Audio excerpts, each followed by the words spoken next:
Hello, guys. Welcome to another episode of the Commerce Lab by Ecomcy, the place of everything related to Amazon FBA and e-commerce. My name is Vincenzo Toscano, founder and CEO of Ecomcy, and today we bring you another special guest. Her name is Kitty Lai, and she's the founder and CEO of Me Brand, which is an amazing agency where they specialize on everything that has to do with branding and design around your personal and business, right?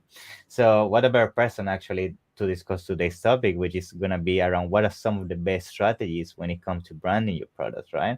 So it's a pleasure, definitely, Kitty, to have you here. So how you doing today? I'm great. Thank you so much for having me, Vincenzo. I'm really excited to be here and to sort of give some tips and strategies for your viewers. So I'm really excited to be here, and yeah, can't Thank wait. you. Yeah, me too. I mean, thank you very much. To be honest, I follow your work for quite a while, so I have heard your podcast in other podcasts like the Wizard of Ecom and all those other podcasts, and I love the content and the strategies that you share. And definitely, it was one of my goals to have you on. So I'm pretty sure you're gonna share very good nuggets today for the audience. Wonderful. Awesome. So now let's get started. First with you. Usually, when I do a podcast with people that bring on board, I usually like to learn about how you got started into the e-commerce journey and branding specifically. So people that's listening and watching can familiarize more with you before we jump into all the technical strategies of today's episode. Yeah. Yeah, so let's wind it all the way back. So I've always loved branding and packaging, my first job was working in a packaging factory. When I was 15, I managed to work in a factory for Estee Lauder and Clinique and Aramis. So I was packing all the small little things into the packaging, and I just had a love for design and boxes and really lovely luxury products. And I went into a route of art and design. And essentially, I went to university studying brand communication. So that was split up into graphic design, illustration, photography, and at the time it was called time-based media. It's what it's old school video, video film. Yeah, so that's going a long way back. But I specialised in graphic design, and part of that was paper engineering and construction, and I really loved packaging. So I graduated as a graphic designer. I came out into the world of the real world in London. My first job was working at a graphic design agency. Throughout my time in university, I was actually working for London agencies as well. So I just had the love of I just want to get working and just work experience. And I worked with real packaging agencies and graphic design consultancy. So I had a good sort of understanding of what the real world was when I came out into London at 23. Wow. So you learn from the best pretty much, because in London there are so many good agencies and brands. So, yeah, and it's very difficult being a designer as well. So it was just, it's finding that job and getting the excitement when you're that young. And I got the job I wanted. And then subsequently, the journey went working for lots of different brands with this agency. But then one of these big names came up in the fashion retail world for Ted Baker. We're going back to 1999, actually. So it's going a while back. But I wanted to join Ted Baker. I heard about them. They were a growing company, and it was a fashion brand. I thought, amazing. They're looking for a graphic designer. I'm going to go for it. So at the time, I dropped my portfolio off at Ted Baker, and I saw someone else's name from my university. I thought, I'm not going to get the job over her. There's no way. There's about 200 applicants, but they shortlisted to 4. I was one of them. And, and I had to go for a second interview, and then I had to do a project, and I got the job. And I worked with Ted Baker for 10 years. And I worked my way up from a junior designer all the way to managing a whole team, a team of 8 designers, do all the graphic designs in the marketing team, the point of sale, opening stores globally. So everything with the Ted Baker logo on came through me. Zip pull, every embossing, I would sign that off. So you would see a lot of things in stores and stuff. That's why they're succeeding so much now. It's because of you. Yeah, absolutely. So I was there for 10 years. Then the recession happened, 2008. I was made redundant. And it's like, oh, no. And then I went on to back to an agency. My agent, and they found me a job at TK Maxx. So I worked there freelancing, actually. And then from that, my agent said there's a permanent job for Cath Kidston, which is another retail brand. It's very British, vintage, florals, sort of that kind of heritage. And I grew the team from there because they were looking for a specific packaging designer. So I managed to put processes, structure internally, and they were growing as a team. And that was lovely to be part of a family. Exactly how it was with Ted Baker. I grew the team as well. And I was there for 6 years. And then I got bored of doing things I've been doing for like for 15, 16 years. I'm like, oh, you know. It happens. Yeah, it's like, oh, what do I do now? And the reason was I wasn't learning anything. My knowledge, all the things I've learned, because I work very closely with printers, suppliers, so I know all the processes ins and out of like the back end, working with the shipping people, the wholesalers, the merchandise team, and this opportunity came along with FBA. So I learned I went on a weekend course, did a masterclass learning how to sell FBA. And I loved it. And I thought, oh, wow. My hand was up the whole weekend. I questioned barcodes. I question, you know. I lost my voice by day 3. I couldn't ask any more questions. But yeah, it was really exciting to sell on Amazon. So I created a product. I wanted to get it launched in like 2 months. I joined their academy, actually. So I signed up to a year membership. I was launched within 4 months. Wow, that's very fast. It would have been free, but because Chinese New Year, I did this course on December 2016. But I did by May 2017, I was launched in US and UK. I was really determined to get a product launched because I was so excited. And I went into the baby category because it was, you know, close to home for me. And then the academy made me a mentor there because of the knowledge I have. And I was giving back so much. On the academy, they're roundtable mentorships. So you have a mentor, you go in every month and you talk about what your problems are, you know, with your business. So then they made me a mentor. So I was more their branding design specialist for the academy. And so that was great. So I got to sort of speak on stage, give people knowledge, and I love that. And then I was doing that for 3 years. COVID hit, whole lockdown hit, and then that was it. But within that journey, because that was a part-time sort of thing, once a month mentoring, I was still running a business for my graphic design. I lost the love, then it kept coming back. It just kept coming back like a boomerang. You know, it's like, oh, I don't want to do it. But I kept getting referrals, people asking me, Kitty, can you design some packaging for me? I need to get a logo designed. I need to get some branding designed. I thought, okay. And I thought, well, actually, I can work for myself now. I don't have to work so hard for global brands. I can do it in my own time, my own pace, but I have all this knowledge. And I thought, why not? Let's help others to help with their brands. And that's what I currently do. I obviously give talks as well on, you know, about packaging and design as well. And, you know, I work with a lot of Amazon sellers. I know where they're coming from. So I know the background. I know the struggles. I know what they're dealing with. When you're talking about, you know, the back end of every, you know, the sellers, it's like, a minefield. So I do have a good understanding of what they're going through and the packaging, the suppliers, all that I know. So when people do talk to me about their packaging or their branding, it's like, well, you really need to consider this. Have you thought about actually properly building a brand? Because a lot of sellers come to me and it's like, oh, I need you to look at this, and you know, but I want to have brand guidelines, and it's like, well, you kind of gone backwards, and you know, you haven't got, especially there on Amazon, that we all know that nowadays those days of just taking a product, not doing any kind of branding, are over. I mean, you definitely need to think outside the box. You need to really put some personality into it, some thematic, and that is why I think I wanted to have you today, because I feel that there's so many people that still do that. They just go to Alibaba, they just take a generic product. They think that a brand is just taking a logo from Fiverr, put the logo on the product, and that's it. But that's not actual branding, and that's why I wanted to hear from you. What is actually branding? Because I feel like there is so much miscommunication, especially in the Amazon space. The brand is just putting a logo and that's it. But we both know that's not the case. So what is usually the first steps you recommend to people when thinking about branding and actually implementing that into the Amazon space? Right. So branding is the experience of a brand. Logo is just one element. That's just the visual identity of the branding.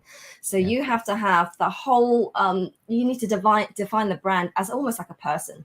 You have the experience behind it, the tone of voice. How are you speaking to your customers? You know, is your brand a really fun brand? Are you going to say, hey there, hi? Or are you really serious? I'm very informational. I'm going to get, but there is, because people get mixed up with thinking as the seller, oh, I'm just going to post something up on Instagram or whatever, and then it's inconsistent, and it's how it looks as well, the whole feel and look, and the colors also matter as well. Having something unique to your brand, recognizable, and it's building a brand is something that should be memorable. It's not like having, you know, you can have like the same product as somebody else, but how are you standing out?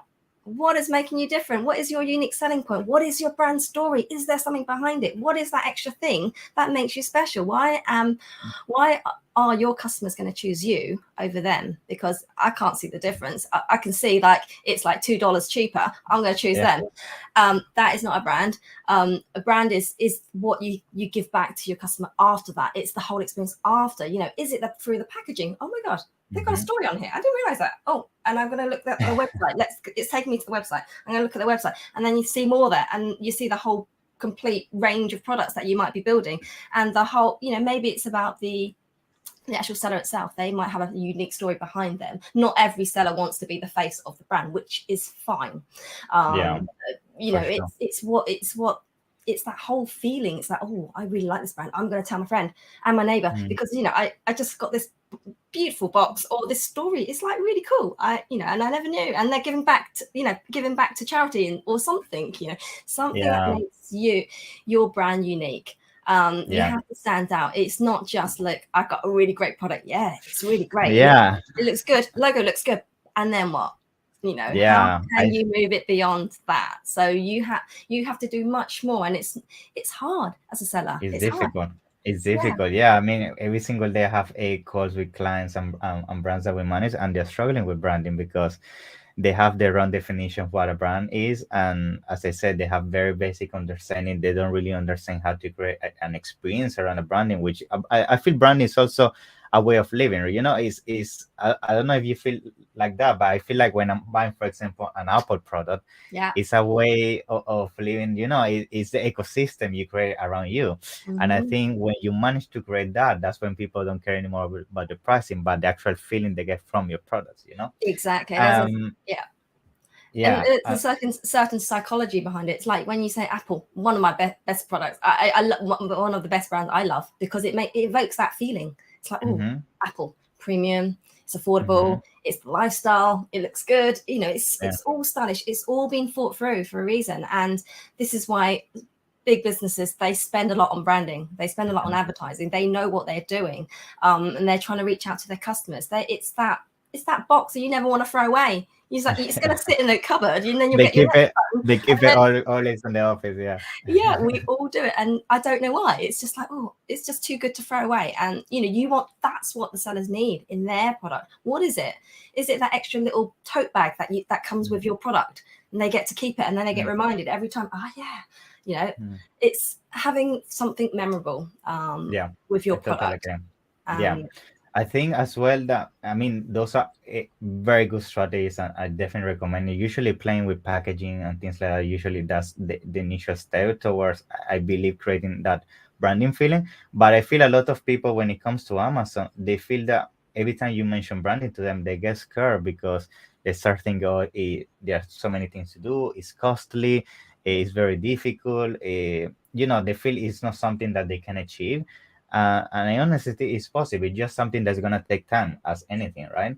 So I would like to hear from you. What are some of the actionable first, like, baby steps somebody in the Amazon space should do to start creating the brand? You know, because for sure, logo is number one. You need to have a logo for sure.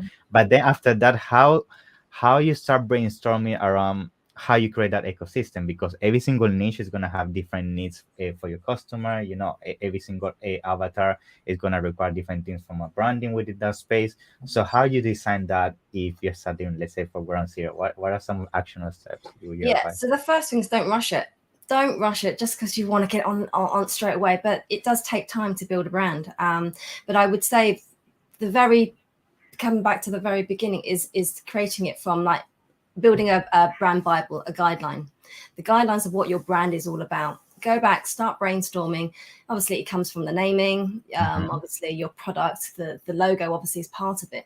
But it's building that personality around it. And it's like, how do you want to be seen by your customers? Don't just go in, have the logo, launch it. Then think about, well, who is the customer? You might think, oh yeah, the customer is female. She's 20 plus or whatever. But really go deep. Who is that customer? What are her hobbies? What does she like? Because you can tap into those things and really speak to them, because then you can talk in their language.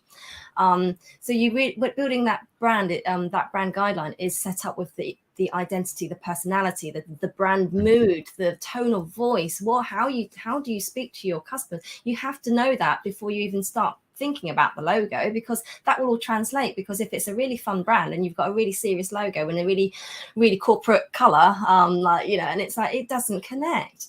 And I know. And, that's where a lot of my clients come in. They come to me and say, oh, can you help me? I need some brand colors. Yeah. It's like, literally this week, someone came to me, I looked at it and I took time to look at the whole thing. They're still setting up. It's live. They've got 3 products. And I'm like, it's a really clinical looking logo. You're targeting women. You want me to create a guideline for you, but you don't want me to do the mission or the other things. You can't pick and choose, because it actually again. So I said, look, you have to start again, pretty much. I don't need to touch your logo. I don't think it's okay, but it's not, if you want to redesign it, is, you should.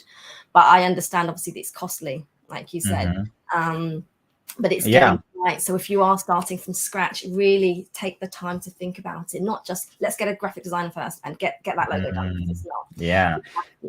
I totally agree. I think also, maybe you agree with this as well, I don't know, but I think something super important, and I feel that I see this on every successful brand, is that they are very strict with the colors they use. They make sure that once they choose a thematic, like say 2 colors, like say blue and white, they keep those colors throughout the whole marketing and everything, because I feel they're starting to create that identity, as you mentioned, right?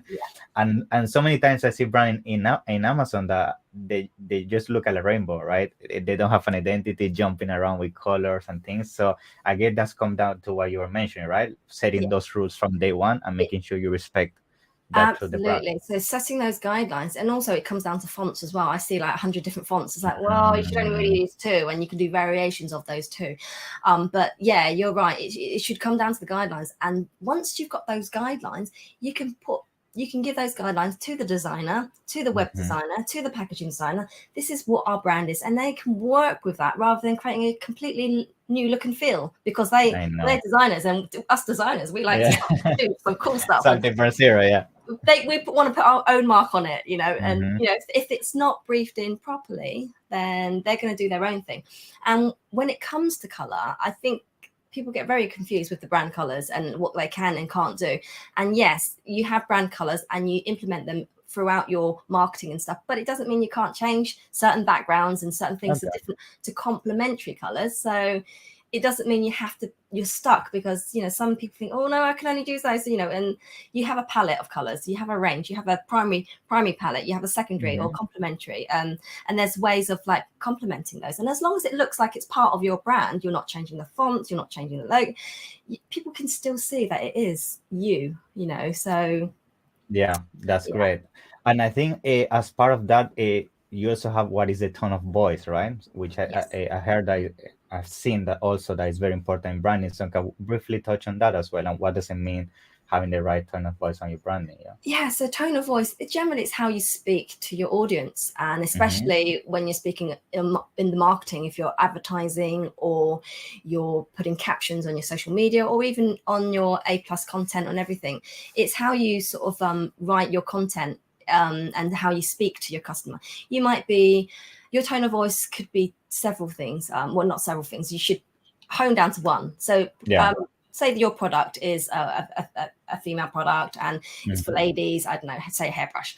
And you probably want the tone of voice to be friendly. So you might want to be the warm friend. The warm friend, you could tell her anything. She's my best friend and I'm going to tell her. And that's how you talk to them. You don't talk like a politician. You talk like your friend. And so you might use hey rather than hello.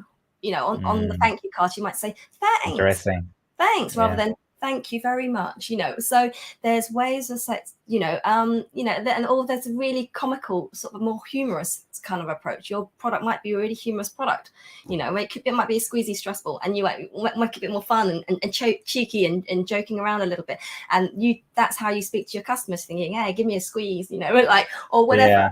So that's how you think of tone of voice. What is your brand? Are they a cheeky brand? Are they a cool brand like Apple? They have a particular tone, and it's all the way the same how they talk. So I would suggest for sellers, pick out your 3 favorite brands and then see how they talk to you. What are they saying in their advertising, in their social media, and other things that you see? How do they talk? How are their brands talking to you? What is their tone or voice? Then you'll sort of think, oh yeah, I get it.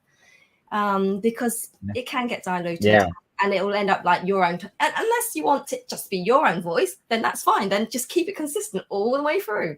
Don't change it and be somebody else. Yeah. So That's awesome. Yeah, that's very nice advice.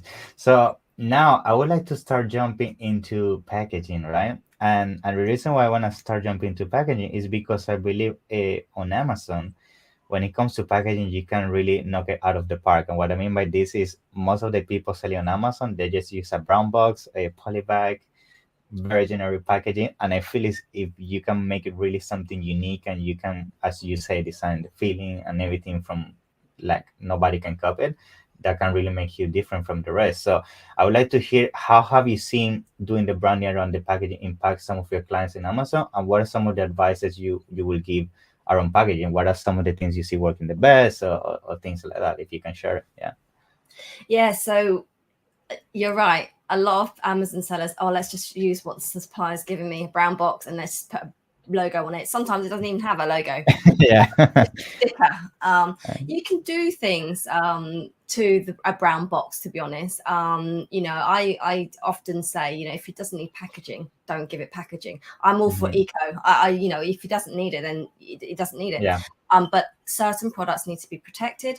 But to build a brand, they do need some sort of first touch point for your customer. So if you want it to look good, brown paper box, I get that. Oh, I'm just going to open it. Oh yeah, there's the product.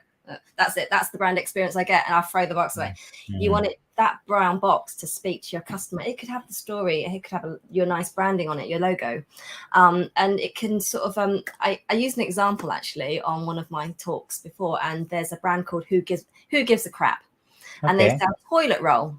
So it's a brown paper box. It says Who Gives a Crap, and it's got a secondary use for the box, and they've done really cool things. So it's like make me into a space shuttle, or I'm great for children, or cats love this box, or there's other uses of using this box, and they've created a whole story and other things a secondary use for this box, so it's not wasted, but it's really nicely designed anyway. It's a brown box. It's just screen printed with white on it. The internals of tissue, toilet roll, come on, toilet paper. It's not exciting, but each toilet roll is paper wrapped, and they've got like nice patterns on it. So each of them are different. So like polka dots and other things, stripes and stuff. But they open it up. Wow, that's cool. I wasn't expecting that. I was expecting it. And you're not gonna do that on the normal roller paper, so it's unique. You see, it's unique. So it's like, what steps can you do? And they obviously they give back to charity. And obviously it's on paper, so it's recyclable or recycled paper that they've used as well. So they have they've got a bit of pledge as well going on with what they do. I think they give a water aid or something. But there's and they promote that on the box as well. So there's lots of things you can talk about your brand already. The customer hasn't even opened the box. It's already like, wow, there's lots of information here, and it looks cool. It's designed really well, and it's got a really nice voice, to it, a tone of voice to it as well. And customers will go back to it because like, oh, I really enjoyed that. What's the next box going to look like, or what's the next, and you'd rather pay money for that, having something that makes you smile, than something that's just, oh, okay, it's just wrapped in plastic bag and it's come for, So that's where brown paper box can be more fun. You can do much for more. Sure. And if you've got a premium product or something like maybe a phone or gadget or something, you can still make it really nicely designed, keep it slick. If you're looking for a premium feel, then it doesn't have to be fussy. People want to put fonts and they want to put this on and that. If you're looking for luxury and premium, you just need a logo on it. That's it. Keep it white. and just a Yeah. matte laminate on it. That looks Yeah. premium enough. Yeah. People like to over design, and that Yeah. I have that's seen that mistake a lot actually when people want to really go with the branding overboard and they put so many things that then it looks like cheap because it has so many things on it, you know? yeah, yeah, So that's a good tip as well. yeah. Less is And more. yeah, for sure. Yeah. Now I think I have also seen a lot of brands doing, everything like the branding, the experience, the logo, packaging, everything. But sometimes even after trying all that out, the reality is sometimes you need to do rebranding, right? And we see that in big brands as well. So that's something completely normal. So I would like to ask you, when a brand owner, at least based on basics, should identify, you know what, I think it's a moment for rebranding. How can you identify that moment? Because I know for some a brand owner it's difficult to take that decision because it's costly. You need to change all your processes and everything. So when a brand sometimes require rebranding based on your experience, yeah, Sorry, can you repeat that? When does a yeah, when does usually a brand requires a rebranding in based on your experience? Yeah, right? Yeah, when does a brand require rebranding? So yeah, that's what I get a lot asked a lot. I So know. is it? So I ask the question is it a rebrand or a refresh? Because Mm, it's not, you don't need to change everything, because you're branding your customer.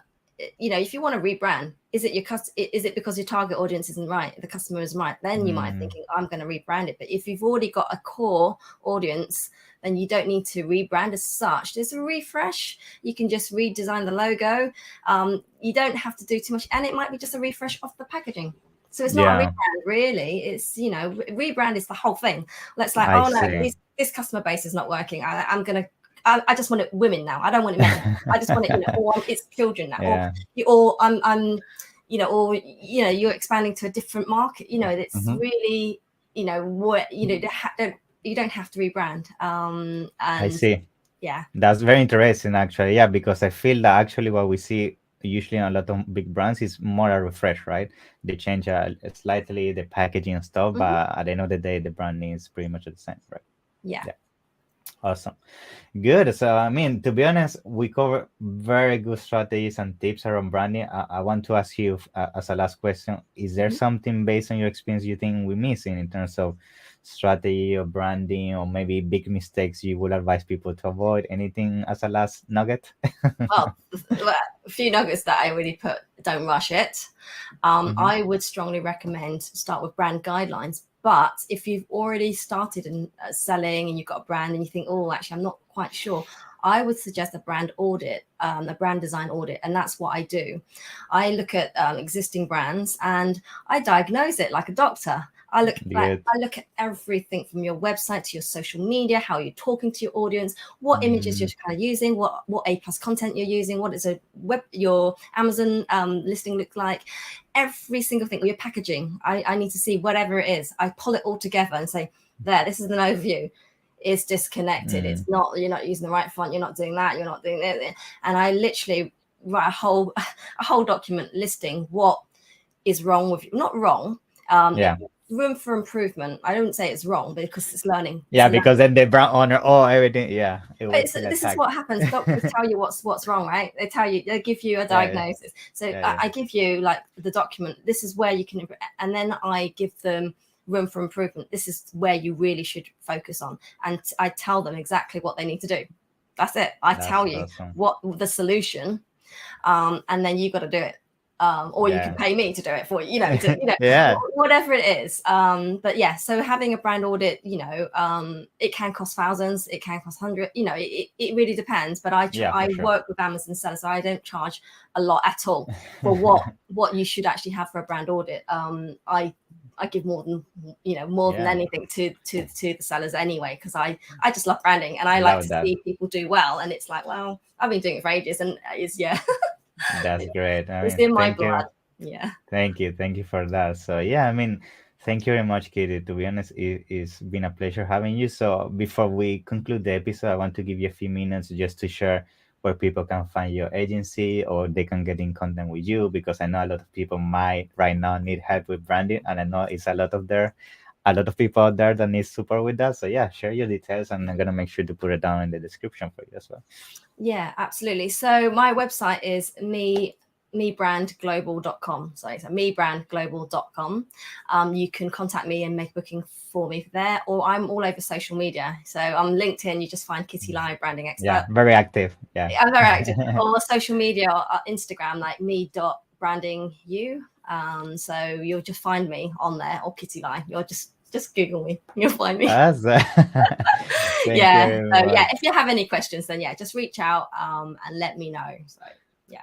Thank you, Kate. It's been a pleasure to have you. So yeah, looking forward to having a future episode soon. Yeah. Thank you very much for your time. Thank you so much for having me. It's been really fun. Thank you.